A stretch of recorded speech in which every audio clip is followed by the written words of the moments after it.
Salve, salve, sejam bem-vindos, leitores e espectadores de O Antagonista. Eu sou Felipe Moura Brasil e hoje recebo mais um convidado especial para uma entrevista no estúdio do site aqui em São Paulo. Miguel Najib, advogado, procurador do Estado de São Paulo e fundador do movimento Escola Sem Partido. Miguel, um prazer recebê-lo aqui. Prazer é meu, Felipe. Miguel, o projeto Escola Sem Partido rende muitas polêmicas, tanto nas câmaras municipais, quanto no Congresso Nacional, quanto nas redes sociais, em toda a internet, na imprensa. E muitas vezes eu percebo que nessa discussão as pessoas não sabem em que consiste o projeto Escola Sem Partido. Então, para os nossos leitores e espectadores não ficarem avoados nessa discussão, vamos começar definindo bem em que consiste esse projeto. Bom, vamos lá. O projeto Escola Sem Partido é uma proposta de lei que está sendo apresentada no nível municipal, estadual e federal, que tem por objetivo combater duas práticas ilegais que se disseminaram por todo o sistema de ensino. De um lado, a doutrinação política, ideológica e partidária no ensino fundamental, no ensino médio e nas universidades. E de outro, a usurpação do direito dos pais dos alunos sobre a educação religiosa e moral dos seus filhos. São duas práticas ilegais, inconstitucionais, que violam direitos humanos dos alunos, das famílias. E o projeto tem justamente a finalidade de coibir essas práticas. Como é que ele faz isso? Da maneira mais simples possível. Ele coloca um cartaz, determina a fixação de um cartaz nas salas de aula e nas salas dos professores com 6 deveres do professor. Esses deveres já existem, não é o projeto Escola Sem Partido que os está criando. Eles decorrem da Constituição Federal, da Convenção Americana sobre Direitos Humanos e do Estatuto da Criança e do Adolescente. Então, esses deveres são os seguintes, eu vou ler aqui os 6 deveres do professor. Primeiro dever, o professor não se aproveitará da audiência cativa dos alunos, ou seja, da presença obrigatória do aluno em sala de aula, para promover os seus próprios interesses, opiniões, concepções ou preferências ideológicas, religiosas, morais, políticas e partidárias. O professor já não pode fazer isso, a gente só está avisando. Segundo dever, o professor não favorecerá nem prejudicará ou constrangerá os alunos em razão de suas convicções políticas, ideológicas, morais ou religiosas ou da falta delas. Obviamente, esse dever também já existe. Nenhum aluno pode ser punido, perseguido por discordar das opiniões do seu professor em matéria de política, de religião, de ideologia. Terceiro dever, o professor não fará propaganda político-partidária em sala de aula, nem incitará seus alunos a participar de manifestações, atos públicos e passeatas. Obviamente, o dever de não fazer propaganda político-partidária já existe. Da mesma forma, o professor não pode se aproveitar da sua situação, da sua posição de poder dentro da sala de aula para induzir os alunos, incitar os alunos a participar de manifestações políticas que são do seu agrado. Quarto dever do professor. Ao tratar de questões políticas, socioculturais e econômicas, o professor apresentará aos alunos de forma justa, isto é, com a mesma profundidade e seriedade, as principais versões, teorias, opiniões e perspectivas concorrentes a respeito da matéria. Esse é um dever que decorre do pluralismo de ideias, que é um princípio constitucional, e da liberdade de aprender do estudante. O estudante tem o direito a que o seu conhecimento da realidade não seja manipulado pela ação dos seus professores. Quinto dever. O professor respeitará o direito dos pais dos alunos a que seus filhos recebam a educação religiosa e moral que esteja de acordo com as suas próprias convicções. Esse dever foi a única parte do projeto que eu não escrevi. Isso eu copiei da Convenção Americana sobre Direitos Humanos, que é um tratado internacional que tem força de lei no Brasil. Ou seja, o dever de respeitar a opinião, o direito dos pais sobre a educação religiosa e moral dos filhos já existe. A gente só está colocando um cartazinho na sala de aula para lembrar o professor e para informar o aluno sobre a existência desse dever. E sexto, o professor não permitirá que os direitos assegurados nos itens anteriores, direitos dos estudantes, sejam violados pela ação de estudantes ou terceiros dentro da sala de aula. Porque o professor é a autoridade máxima na sala de aula e cabe a ele fazer com que a lei seja respeitada. Só isso já gera uma tremenda polêmica. Então vamos por partes. Você falou que existe a doutrinação, a inculcação de ideias em salas de aula no Brasil. Tem muita gente que critica, por exemplo, a falta de uma pesquisa, de um livro que demonstre isso de uma maneira cabal. Lá nos Estados Unidos, por exemplo, o David Horowitz, um colunista, autor conservador, ele escreveu o livro One Party Classroom, que é sala de aula de um só partido, numa tradução livre, mostrando mais de 150 cursos específicos onde ocorriam atos de doutrinação, usando pesquisas mostrando a orientação ideológica dos professores, praticamente 9 para 1, 9 esquerdistas para 1 que se diz de direita nas escolas americanas. Então existe isso também nos Estados Unidos. Agora lá talvez tenha uma documentação mais forte. Você não acha que houve uma antecipação nessa apresentação do projeto, que poderia ter vindo depois só de um embasamento maior para convencer as pessoas? Ou você acha que a própria polêmica que a apresentação desse projeto gerou já está conscientizando as pessoas disso que acontece em todo o país? Bom, o Movimento Escola Sem Partido ele nasceu em 2004. E desde o começo, desde 2004, nós estamos colecionando informações a respeito desse assunto. São documentos, são pesquisas, artigos de jornal, cópias de livro didático, prova de vestibular, áudios, vídeos gravados em sala de aula. Nós temos uma quantidade muito grande de evidências de que as salas de aula estão sendo usadas com essa finalidade. Em 2008, o Instituto Census realizou uma pesquisa onde quando foram ouvidos mais de 3 mil pessoas, entre professores, pais e estudantes, e professores da educação básica, ou seja, ensino fundamental e médio. O ensino superior ficou fora dessa pesquisa. E o Instituto Census perguntou aos professores se o seu discurso em sala de aula era politicamente engajado. 80% dos professores responderam que sim. Quer dizer, eles mesmos, acostumados, acreditando que estavam, vamos dizer assim, expressando aquilo que eles consideram o legítimo exercício de um direito, disseram que sim, não, meu discurso em sala de aula é politicamente engajado. E essa declaração dos professores, ela é convergente com a percepção de praticamente todas as pessoas que passaram pelo sistema de ensino nos últimos 30 anos. Né? Nós sabemos que esses problemas, que essa prática está acontecendo dentro das escolas. Por outro lado, a pedagogia, a literatura no campo da pedagogia que se produz no Brasil desde a década de 80 do século passado, também atesta que a prática docente dos professores é politicamente enviesada. Há um autor aqui de uma universidade de São Paulo, que também é um seguidor assim, dessa pedagogia do Paulo Freire e tal, que ele, num artigo, ele diz o seguinte, que a década de 80 ficou conhecida no Brasil, no meio acadêmico, como a década da Gramsci-mania. Quer dizer, praticamente mais da metade das teses de mestrado tinham como referencial teórico o Antônio Gramsci. Um ideólogo comunista italiano. Exatamente. Que pregava a tomada do poder político por meio da revolução cultural, através da infiltração de militantes dentro dos centros disseminadores de ideia da sociedade, incluindo as escolas e as universidades. Perfeitamente. Então, quer dizer, provas de que esse problema existe e de que ele tem um caráter sistêmico, nós temos, assim, toneladas de provas, né? Agora, é curioso, você levantou a reação que vem sendo provocada pelo Escola Sem Partido, né? A reação de sindicatos de professores, movimentos estudantis, partidos de esquerda, ou seja, todos esses grupos que controlam o sistema educacional hoje confirmam a tese. Eles estão apavorados com o avanço do Escola Sem Partido. Eles não querem perder a galinha dos ovos de ouro que eles têm em mãos, que é esse controle sobre o sistema educacional.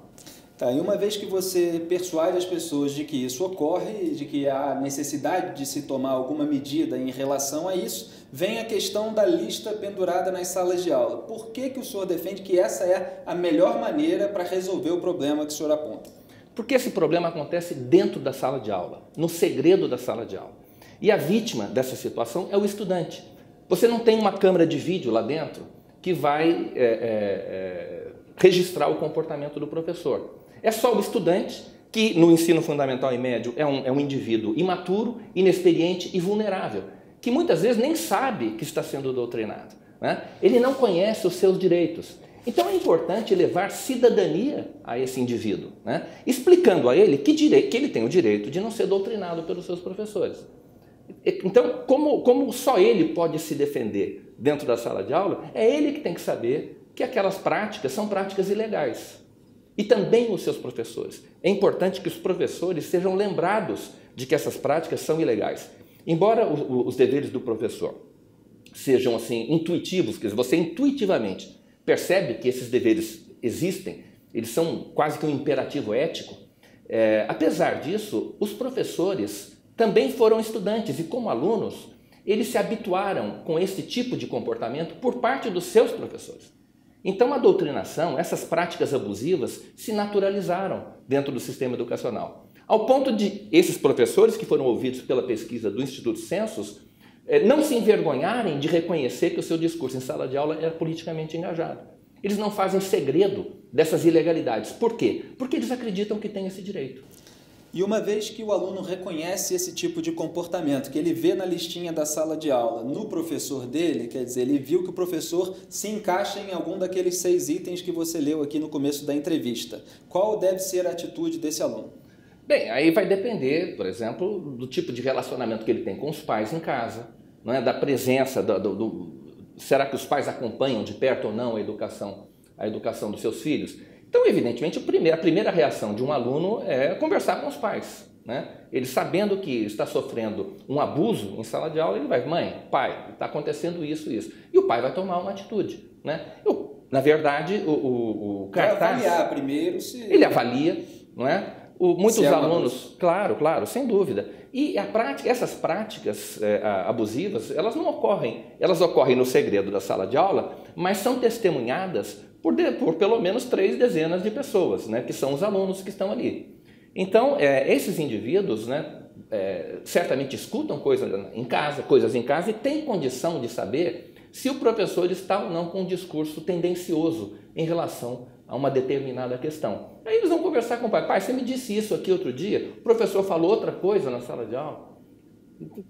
Não sei, como é que eu devo reagir e tal. Então isso naturalmente vai produzir algum efeito dentro das famílias.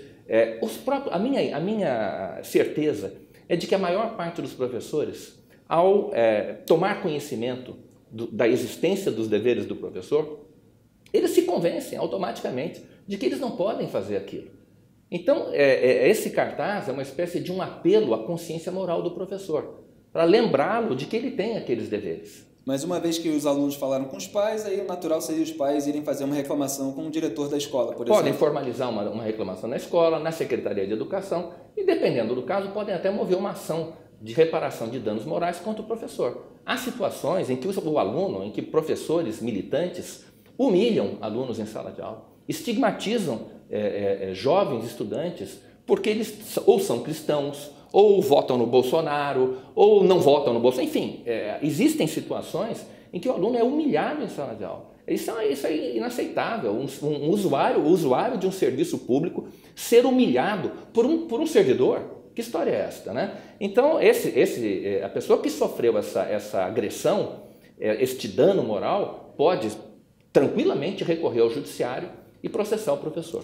E aí o pessoal começa a falar nesse momento que pode haver então um cerceamento da liberdade do professor. Até o João Amoedo, candidato do Partido Novo que eu entrevistei aqui nesse estúdio, falou de uma maneira geral de cerceamento da liberdade, de que não gosta muito desse caminho para corrigir esse problema da legislação. Por que não é um cerceamento da liberdade do professor? Bem, será que o professor tem liberdade de fazer propaganda político-partidária em sala de aula? Ele não tem essa liberdade. Ele tem liberdade para abusar da audiência cativa dos alunos, para promover os seus próprios interesses, as suas preferências político-partidárias. Não tem essa liberdade. Quer dizer, o que o senhor está dizendo é que há um limite para a liberdade de expressão dentro da sala de aula. O professor não tem liberdade de expressão dentro da sala de aula. O que a Constituição garante aos professores é a liberdade de ensinar, a liberdade de cátedra. Liberdade de expressão a gente exerce no Facebook, não é? Onde você pode falar qualquer coisa sobre qualquer assunto. Se o professor tivesse essa liberdade em sala de aula, ele poderia passar o tempo todo, de todas as suas aulas, falando de futebol, de cinema, de literatura, de novela. Isso é liberdade de expressão. O professor não tem. Se ele tivesse essa liberdade, ele não teria que dar aula. Ele não seria obrigado a transmitir aos alunos o conteúdo da sua disciplina. Então, é uma confusão grave. Eu chamo isso de um flagelo da educação brasileira. É a confusão entre liberdade de ensinar e liberdade de expressão. Quer dizer, as pessoas tomam o conceito de liberdade de expressão de um modo absoluto. Não, na verdade, confunde-se. Nenhum servidor público desfruta de liberdade de expressão no exercício do seu cargo. Se ele desfrutasse, imagina a seguinte situação absurda, né? Imagina a ministra Carmen Lúcia, presidente do Supremo Tribunal Federal. Aí ela abre uma sessão do Supremo e diz o seguinte, é um exemplo, evidentemente, primeiramente, fora Temer. Se ela tivesse liberdade de expressão, ela poderia fazer isso. Mas ela não tem nenhum servidor público desfruta desse direito no exercício da função. Ele desfruta como cidadão, aí ele vai para o Facebook, faz as postagens que ele quiser. Recentemente houve até um caso desse, um chefe de gabinete de um ministro do Supremo que opinou sobre o julgamento do Lula, se eu não me engano, e aí os petistas criaram a maior confusão, não me lembro agora, mas foi alguém que tinha um cargo e isso é sempre motivo de polêmica. No próprio processo de impeachment, o procurador Júlio Marcelo de Oliveira foi rebaixado da sua condição pelo Ricardo Lewandowski, presidente do STF, que estava como presidente do Senado, em função de uma manifestação que ele tinha feito numa rede social, quer dizer, julgou inapropriado, então há limites, como você está dizendo. Certamente há limites. Agora, vamos dizer, há espaços em que isto pode ser um tema discutível. Por exemplo, aquilo que se fala em rede social, aquilo que o Procurador-Geral da República publica numa rede social, é questionável, é questionável. Agora, no exercício estrito da sua função, né, há uma lei, a Lei Federal 8.112, que é o Estatuto do Servidor Público Civil da União, e o artigo, se não me engano, 115 ou 117, diz assim: é vedado ao servidor público promover manifestação de apreço ou desapreço no recinto da repartição. Você veja, a norma é extremamente abrangente e ela tem justamente o sentido de privilegiar aquele princípio constitucional que é o princípio da impessoalidade. O servidor público é um agente do Estado. Ele não pode, no exercício do seu cargo, começar a orientar, a promover as suas preferências, né? Promover manifestação de apreço ou desapreço no recinto da repartição. É incabível. E para o professor, o recinto da repartição é a sala de aula. Você acha que existe um uso dessa figura do professor, a própria simbologia do cargo, como alguém que educa as crianças, os jovens e tal, para encobrir certas atitudes que são negativas, que não deveriam ser feitas? Quer dizer, usa o fato de ser professor, não, nós somos professores, nós ganhamos mal do governo, tem sempre aquele argumento, mas é como se a postura do professor em sala de aula nunca pudesse ser fiscalizada. Exatamente isso. Não é só vamos dizer assim, a aura de servidores corretos, probos, que na verdade esconde certos abusos. A liberdade de cátedra e também a autonomia universitária, elas estão sendo usadas para encobrir ilegalidades dentro das instituições de ensino. Agora eu estava lendo uma notícia, eu estava procurando agora. Foi criado na UNB, agora, notícia de hoje, criado na UNB, Universidade de Brasília. Universidade de Brasília, um curso sobre o golpe, o golpe do impeachment. O nome do curso, depois eu posso procurar. Legal, exatamente, o nome da disciplina é o golpe de 2016. O golpe da Dilma, alguma coisa assim.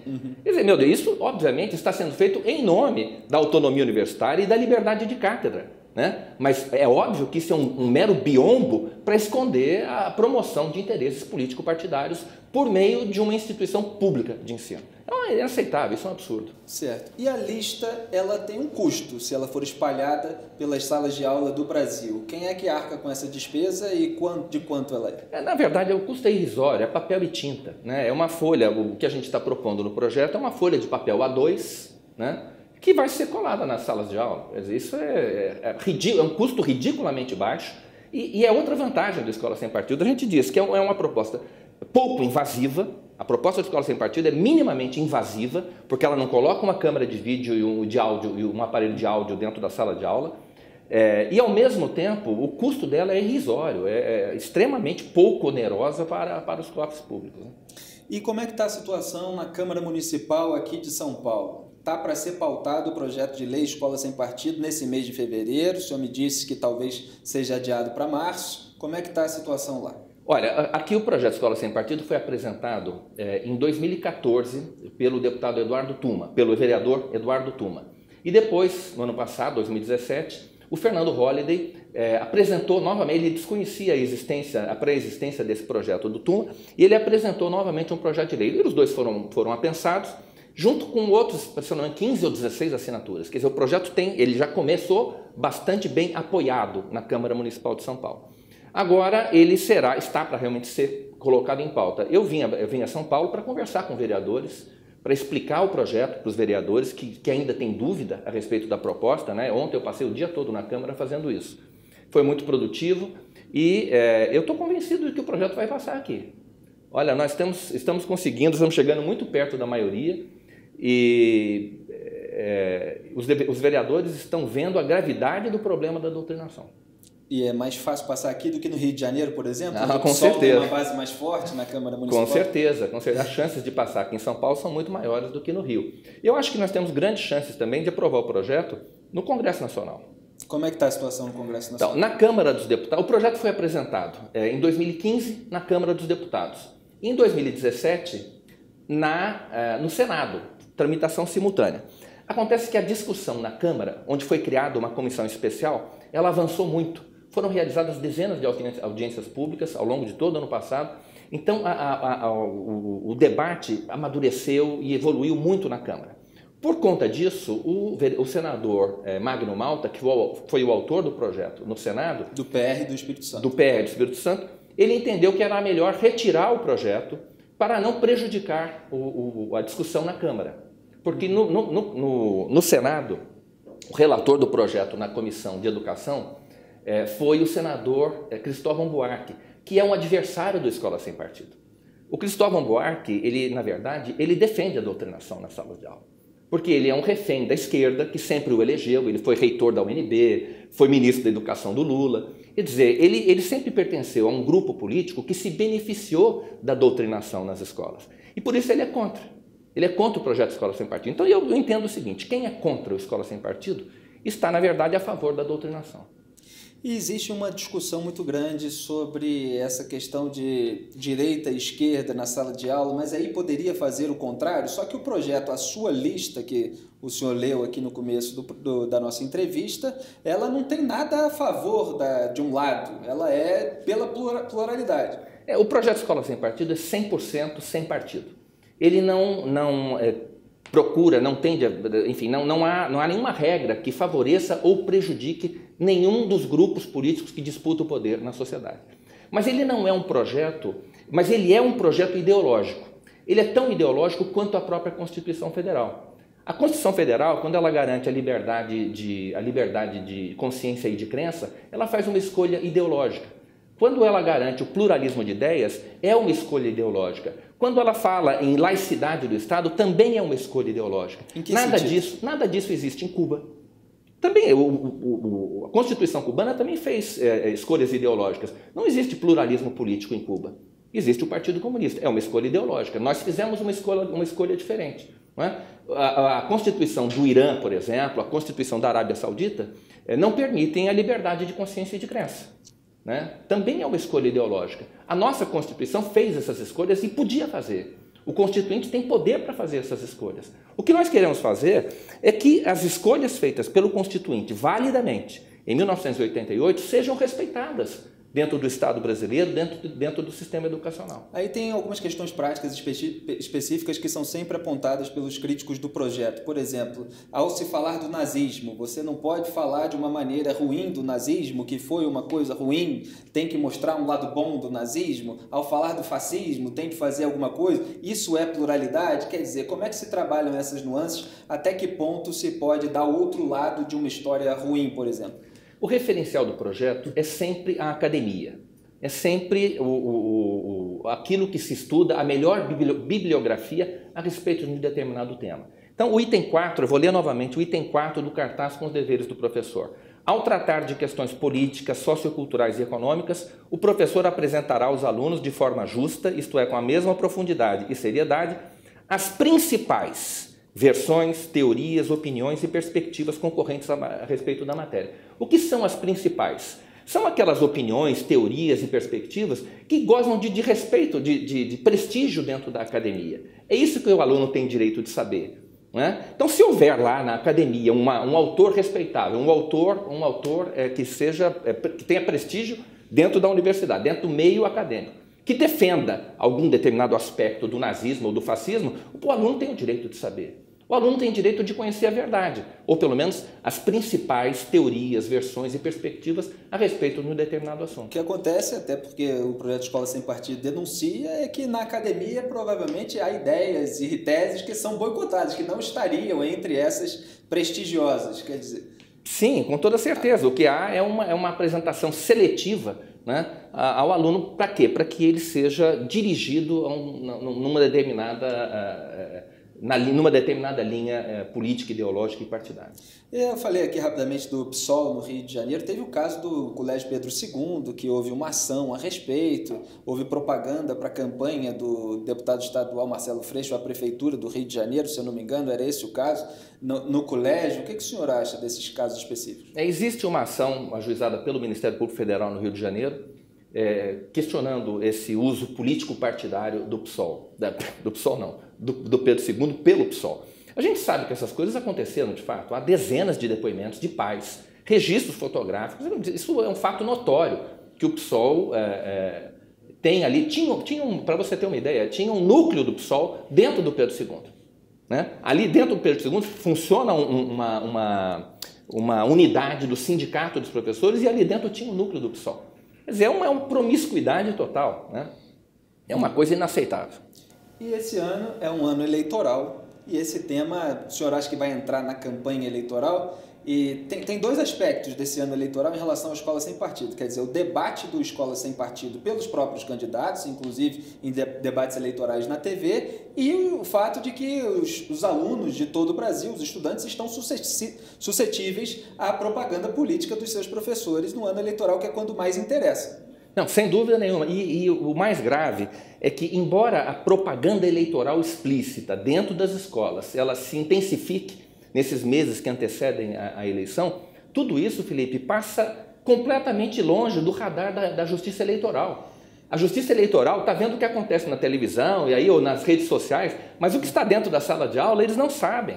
Então é gravíssimo o que está acontecendo, porque isso é uma fraude à democracia. Estão usando o sistema público de ensino para desequilibrar o jogo político a favor de alguns competidores. Não é possível que os competidores que são prejudicados por isso fiquem quietos, entende? Fiquem em silêncio. É preciso reagir contra este ataque, essa fraude, essa ameaça ao regime democrático. E eu acho, sim, que esse assunto virá à tona nas eleições, agora no debate entre os políticos, né? E os políticos serão cobrados a se manifestar, a se posicionar em relação ao problema da doutrinação e ao projeto de escola sem partido. Eu acho o seguinte: os políticos vão ter que falar sobre economia, sobre saúde, sobre segurança pública, mas quando falarem sobre educação vão perguntar: e o escola sem partido?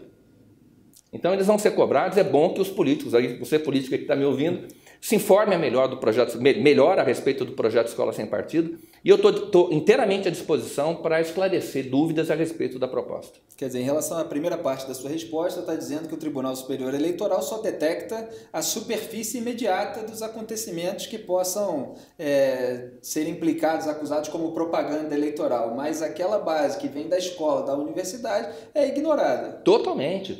Inclusive, não só a doutrinação ideológica, como a propaganda político-partidária que acontece dentro das salas de aula. Né? Das formas, às vezes, mais explícitas. Né? Quer dizer, tem aquela ação de longo prazo, que é a doutrinação, aquilo que é ensinado nas aulas, mas no ano eleitoral tem a propaganda mais explícita, aquele direcionamento para um candidato específico. Exatamente, aquele vapor se condensa durante as eleições, na época das eleições. E aí o discurso se torna muito mais explícito e o estudante está preparado para votar ou para pedir votos em casa, né? Muitas vezes os pais não se interessam, se desencantaram da política, aí vem o garoto cheio de entusiasmo: pai, você tem que votar no fulano, pai, mãe, você tem que votar no cicrano. Agora está havendo um embate do projeto Escola Sem Partido com uma parte do Ministério Público Federal. Às vezes sai na imprensa, inclusive, o projeto Escola Sem Partido é considerado inconstitucional, diz o Ministério Público Federal. Quando a gente vai ver lá, é a Procuradoria Federal dos Direitos do Cidadão, que é comandada, ou era comandada até pouco tempo, você sabe melhor do que eu, pela Débora Duprá. Como é que está esse embate nesse momento? Porque outro dia saiu uma notícia de que, de fato, a Procuradoria considerou o seu projeto inconstitucional. A Débora Duprá, que é Procuradora Federal dos Direitos do Cidadão, ela tem por função institucional defender os direitos do cidadão contra o poder público. Essa é a função institucional da PFDC, Procuradoria Federal dos Direitos do Cidadão. Mas ela defende os direitos da militância, dos militantes, servidores públicos militantes, contra o cidadão, que é o usuário do serviço do Estado. Ela inverteu a situação. Em vez de defender o estudante, que é o cidadão que usa o serviço prestado pelas escolas, ela defende o servidor público militante, que está prejudicando os interesses desse cidadão vulnerável, imaturo, né? que é o usuário dos serviços educacionais prestados pelo Estado. Então ela encanou com a Escola Sem Partido, ela publicou ano passado uma nota técnica contra a Escola Sem Partido e agora fica perseguindo a Escola Sem Partido. Ela e muitos membros do Ministério Público Federal ficam perseguindo a Escola Sem Partido nas cidades onde ele é aprovado. Recentemente o projeto passou em Criciúma, por exemplo. A lei foi aprovada em Criciúma. Mais que depressa, um membro do Ministério Público Federal mandou uma correspondência para a doutora Débora. E a doutora Débora já representou para a doutora Raquel Dodge. Agora nós estamos esperando uma nova ação direta de inconstitucionalidade, sei lá, ou então uma ação de descumprimento de preceito fundamental no Supremo Tribunal Federal, contra a Escola Sem Partido, contra esses 6 deveres que eu acabei de ler, né? Contra a proibição de que o professor faça propaganda político-partidária. Como é que alguém pode defender, doutora Débora Duprat, como é que alguém pode defender o direito de um professor fazer propaganda político-partidária em sala de aula? Ou então prejudicar os alunos que dele discordam em matéria de política, de religião, etc. É isso que o projeto proíbe. Como é que alguém pode defender que isso seja feito? E existe o risco do Supremo Tribunal Federal tomar uma decisão definitiva de âmbito nacional e que nenhuma Câmara Municipal mais possa aprovar na sua cidade e extinguir assim, a possibilidade de existir o projeto de Escola Sem Partido? Eu não acredito, em hipótese alguma, a não ser que o Supremo diga, transforme. O Supremo Tribunal Federal pode transformar o professor num tirano, numa pessoa que não tem que respeitar a Constituição. Num servidor público que possa fazer propaganda político-partidária em sala de aula, ou que possa perseguir alunos que discordam dele, ou que possa transmitir aos filhos dos outros as suas próprias convicções religiosas e morais. Quer dizer, seria um descalabro, e eu não acredito que o Supremo Tribunal Federal vai fazer isso. Mas o ministro Roberto Barroso deferiu uma medida liminar. Eu acredito que ele não conhece bem o assunto ainda, que ele ainda está refletindo sobre esse assunto e vai chegar a outra conclusão. Mas ele deferiu uma medida liminar numa ação direta de inconstitucionalidade contra uma lei de Alagoas, que aprovou um projeto de lei, a Assembleia Legislativa de Alagoas aprovou um projeto de lei que correspondia a uma versão primitiva, antiga do nosso anteprojeto, que foi uma versão que foi muito aprimorada depois de 2015, né? Então, a lei de Alagoas está suspensa por conta de uma decisão monocrática, individual, do ministro Barroso. Mas eu acho que essa decisão não será confirmada pelo Supremo. Mas é possível que ele conheça e não queira, porque o Barroso também tem um histórico de militância mais à esquerda, principalmente nessas questões sociais e culturais, não é verdade? Eu prefiro acreditar que não, mas vamos ver qual vai ser o pronunciamento do ministro quando chegar a hora da votação no plenário. Agora, o senhor citou a nota técnica da Débora Duprat. Eu me lembro dessa nota e o que mais me impressionou nela foi ela dizer que a escola era um lugar de emancipação política. Ela praticamente defendeu aquilo que os professores responderam naquela pergunta, no questionário que o senhor disse. O senhor acredita que a escola é um lugar de emancipação política? O que isso significa na prática? Pois é, Felipe. Ela disse mais. Nessa nota técnica, ela diz o seguinte, que a escola é o lugar estratégico para pôr fim às ideologias religiosas. Ela chama religião de ideologia religiosa.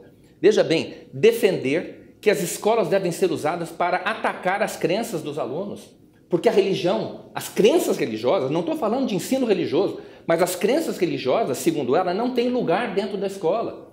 E que emancipação política é essa que ela se refere? Né? É claro que ela está defendendo uma determinada agenda político-ideológica. Você leu a nota técnica da doutora Débora Duprat, é um texto militante do começo ao fim. Então, realmente, é chocante você imaginar que aquele texto possa ter saído das mãos de um servidor público ou de uma servidora pública. Eu sei que o senhor atinou para esse problema no momento em que a sua filha foi exposta numa sala de aula a um episódio parecido. Queria que o senhor contasse para a gente. Foi uma equiparação entre São Francisco de Assis e o Che Guevara? Foi isso? Era um seminário e tal, e aí minha filha mais nova, tinha 14 anos na época, ela chegou em casa, ela que já estava entendendo qual era a jogada do professor. Ela chegou em casa e falou, pai, hoje o professor comparou Che Guevara a São Francisco de Assis. Aí foi justamente aí que nasceu a Escola Sem Partido, né? Porque eu escrevi uma carta aberta a esse professor e fui distribuir no estacionamento da escola. E aí isso gerou um tremendo bafafá dentro da escola. Aí os alunos ficaram do lado de quem? Do lado do professor, naturalmente. Né? Quer dizer, uma manifestação típica da síndrome de Estocolmo. Quer dizer, aquele indivíduo que é refém de um sequestrador intelectual, porque esse cara, de fato, agia dessa forma. Né? Eles ficam do lado do sequestrador e contra a pessoa que vai lá e mostrar o que está acontecendo. Esta tem sido a reação de uma boa parcela dos estudantes no Brasil. Eu não estou nem falando da militância do movimento estudantil, que são, na verdade, eles estão contra a escola sem partido, são traidores dos estudantes. A UNE, a UBS e outras entidades aí estudantis são traidores dos estudantes que eles deveriam representar. Na verdade, a UNE está defendendo o direito do professor molestar intelectualmente os alunos. É isso que eles estão reivindicando para o professor. Quer dizer, essa turma, a direção da UNE, tem que ser expulsa de lá a tapa, a pontapé, sei lá, a maneira de dizer, evidentemente. Mas não tem o direito de representar os estudantes. Agora, esse problema na faculdade, evidentemente as pessoas estão mais crescidas, mas isso acontece também nas escolas, com crianças que são muito desarmadas intelectualmente. Se eu citar um exemplo, a criança fica do lado do professor, embora isso aconteça também muitas vezes na universidade. E aí eu reflito sobre o papel dos pais na fiscalização daquilo que está sendo ensinado para os filhos. Então, para a gente encerrar, eu queria que o senhor, Miguel, mandasse um recado para os pais, de acordo com aquilo que o senhor acredita, de como deve ser o comportamento dele em relação ao ensino que é levado para os seus filhos. O que eu vou dizer para os pais é o seguinte: saibam, pais, que a lei está do lado de vocês, né? A lei ampara o seu direito sobre a educação religiosa e moral dos seus filhos, e a lei não permite que seus filhos sejam manipulados pelos professores deles, né? Então, a lei está do lado da família e a família deve exercer o direito que a lei lhes dá. Então, fiscalize a educação do seu filho, acompanhe, dê uma olhada, converse com ele todo dia, pergunte como é que foi a aula de sociologia, o que é que o professor de história falou, em geral é nessa área, mas não só, né? Procure saber que textos ele está lendo em aula de português e literatura, por exemplo, que também é um campo fértil para a exploração dessas ideologias. Então, acompanhe de perto a vida escolar do seu filho e saiba que a lei está do seu lado. Miguel, um prazer recebê-lo, muito obrigado pela entrevista. Eu sou Felipe Moura Brasil, foi uma entrevista com Miguel Najib, fundador do movimento Escola Sem Partido. Até a próxima.